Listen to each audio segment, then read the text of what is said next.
Josh, I love that you are a huge fan of these properties, genuinely, like that you ooze that when you talk about this movie and anything else. I want to show you something before we really jump in.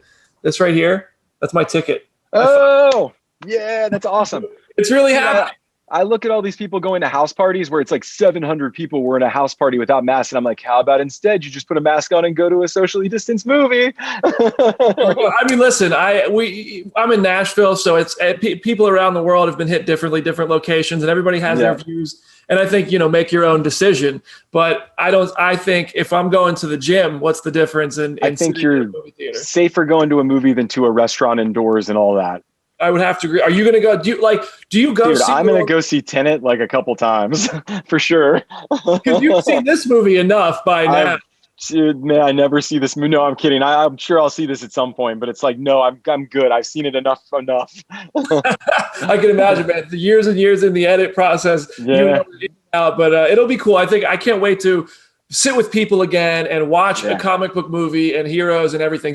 I'll take any movie, but my first movie back is going to be the New Mutants. Oh, that's awesome, man. Super exciting. I think people like it. It's also too, it's like there's so few comic book movies that don't star adults. It's like almost all of them star Robert Downey Jr. or Chris Hemsworth or Mark Ruffalo or whoever. And it's like, I love all those movies, but it's like, there was a time in movies where like youth movies and movies about teenagers and coming of age movies would come out in the movie theater. And it's like, we sort of tried to smuggle that into this movie to try to make kind of an old style John Hughes movie, but inside a horror movie, you know, and all that.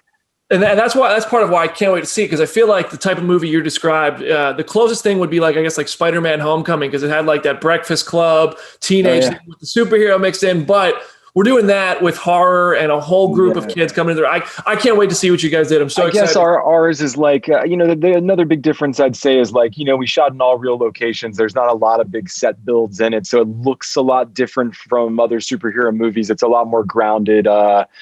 It's character driven and performance driven in a way that that some of these other ones are not as much.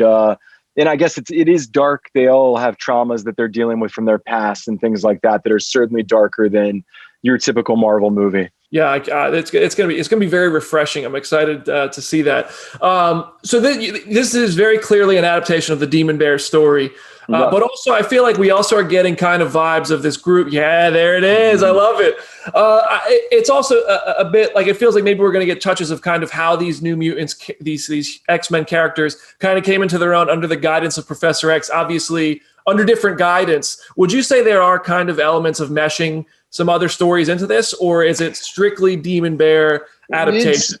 It's like it deals with all of our New Mutants origin stories, but is really a retelling of the Demon Bear story in this new location. Basically stealing the location from A Nightmare on Elm Street 3 Dream Warriors gave us a location and a way to tell the story that was contained enough that we could do it on the budget that we needed to do it for. So putting those two things together sort of gave us a way to play with that stuff, if that makes sense. We shot in a real 150-year-old hospital, a psychiatric hospital, that like terrible things had happened there. So it's like, it had a bit of an aura and a bit of a tone to it that felt different than other things when we would watch it. So yeah, I don't know. It's interesting. I never worried too much about when it came out, because I don't feel like there's been another movie quite like it. Man, you're not getting me in that haunted house that you guys shot in. But I'm not doing it, man. If there was a set visit for this, I don't know. I might have. There was. We had a set visit. They all were in the cafeteria, though. They did not wander. Oh God. No, that's terrifying.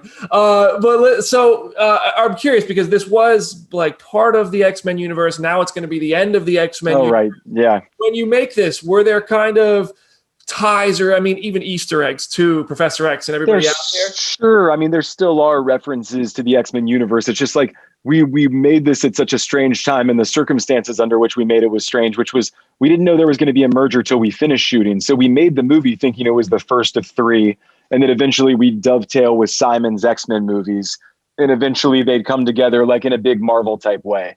But, that's not what happened. And it's like everything sort of got flipped upside down, where it's like we had to do a really good job this last time I went into the edit, making sure it didn't feel too much like there were too many loose ends to be followed up on in another movie. So most of the little bit of work I did when I came back was to make sure that those tendrils were fixed, I hear you. Yeah. Well, listen, we love Easter eggs. So, we're going to be Dude, you got them. There's some in there. Whether They're usually the characters making fun of X-Men characters and or being irreverent about them. We're gonna love that. I mean, listen, whether they're in there or not, we're gonna say there's 100 of them on some article. You're gonna find it on the internet. But okay, so I mean, like, there's things. I mean, like, Magic and Colossus are related in comics. Oh, sure. And I had early drafts. That had a. We always loved. Nate and I loved the scene in Superman. Is Superman 3 the one where he loses his powers and goes back to Smallville? Is that the one where he saves the kid from from the thing going through the grass? We definitely wrote one where Ilyana was in like a field in Russia that was being tilled, and suddenly her brother comes in and you see all the armor come on him and stop the thing from running her over or whatever. We had stuff like that in earlier drafts that just got further and further away from a budget standpoint and everything else. But she's certainly Ilyana Rasputin and is Colossus's sister, That's so cool. I mean, like, it's crazy to hear about the evolution of these things and how they go on behind the scenes and the creative effort that you guys put into it and all those decisions. Some of them don't have anything to do with the creative process. They have to do with another project or with some new mandate at the studio or things that are sort of out of your control. Yeah, you sort of roll. Your whole thing is to roll with the punches. Well, listen, maybe one day the multiverse of it all will somehow incorporate them all together, and we'll continue this. But exactly, from what I've seen in the trailers, it seems like the Magic versus the Demon Bear fight scene, it looks like, a comic book panel dream come to life. I hope so. Do you think that is kind of is that the scene that you think is going to be the action moment, the marquee moment that people are going to really be gassed up about? Or do you think the last 40 minutes of the movie are sort of pedal to the metal all the way to the end. So it's like, it has big super heroics in it. It just has a lot of character building and darker stuff earlier to kind of get you invested in all of them for when all that stuff happens. I guess the Demon Bear fight for sure. It's like, everybody sort of has to band together to fight the Demon Bear to save Danny from herself. So everybody gets a moment to shine, including Magic and everybody else. Which characters do you think, or relationship between characters, do you think are kind of represent the heart of the film? Like, without them, it wouldn't, there's no way this would exist. I mean, like I said, like, really, like, the Demon Bear fight. But another thing I'm really excited for people to see is just like an intimate scene that we used. There was the audition scene where we had Blue Hunt hired based on this audition with Maisie. And it's much more of like a scene from a John Hughes movie or an early Cameron Crowe movie where it's just like two people talking about their feelings and stuff and they kiss or whatever. But that was like the audition scene. And it's like just seeing that on the big screen and they're looking up at the sky and it's raining. But because there's sort of an invisible dome over top of them, the rain's doing all sorts of crazy things on top of it. So it's sort of like a magic, like a magical kind of romantic moment that happens inside of all this darkness that's going on. Okay, cool. I'll look out for that. Okay, that's going to be cool. All Marvel fans know typically, you sit through the credits, and I've read that you guys scrapped a credit scene. I did something better. I can't give you a post-credit scene because I had to scrap it because then it would entail that there was another movie.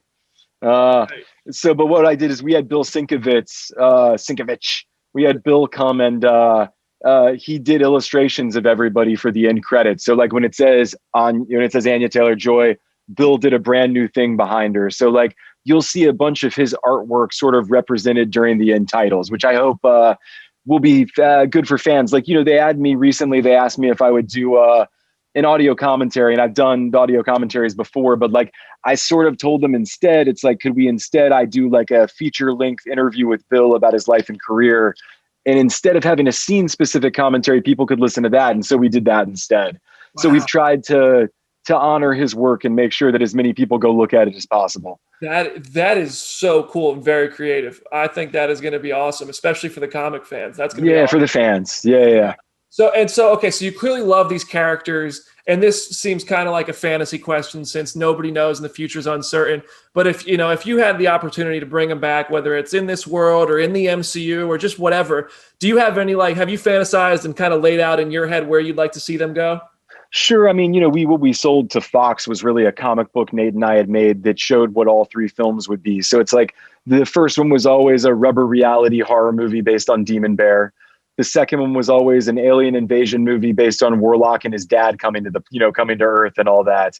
And then the third one was going to be Inferno and be more of like a demonic supernatural horror movie that finally crossed over with the X-Men movies like it does in the comics for Inferno and all that. That was sort of the dream. Wow. Yeah, well, I think they got the right man for the job, and I can't wait to finally experience what you did with it. Yeah, like I said, man, I'm excited. You'll get to see Lockheed. You'll get to see the bear. It's going to be great. Yeah, first time back in the movies in 5 months. I feel like this is going to be a great time to do it. Thank you so much for talking. Dude, thank you. I really appreciate it. Good luck with it and enjoy the opening weekend.